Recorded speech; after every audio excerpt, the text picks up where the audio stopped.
Good afternoon, this is Colton with Blvd Roofing and Solar doing a digital roof inspection here for a homeowner, a potential buyer here out in the Oceanside area for a composite shingle roof. First thing we like to do is start on the eaves. We like to look at the anatomy of the roof. Some fundamental things we point out is the drip edge, the starter shingle right here. This can be susceptible if it's not adhered correctly to wind-driven events, potentially blowing off shingles. But it looks like this roof was installed within the last 20 years because this drip edge is required by code. It is an older style of shingle called a 3-tab asphalt shingle. It runs a little bit flatter, less texture to it. What you can see is a newer style is what the neighbors have, like kind of an architectural.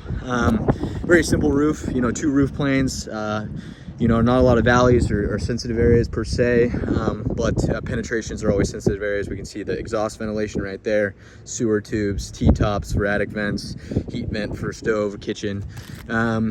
The southern facing side is always going to have a little bit more wear and tear. What typically happens is the shingles get dehydrated, the oils release, and the granules start to come off. And you can see this southern side, you can see the granules and the fiberglass start to show, right? You can see the fiberglass showing right here as well, where it came off.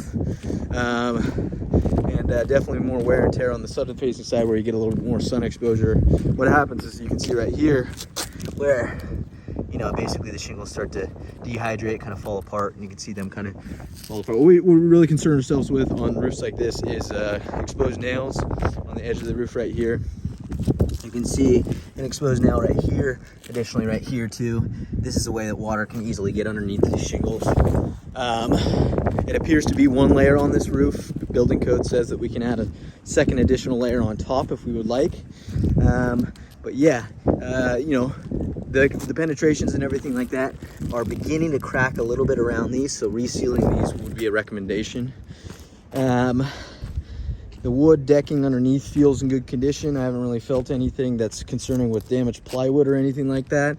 But yes, we can see on the front section right here that we had a shingle blow off, and we can see an exposed nail right here.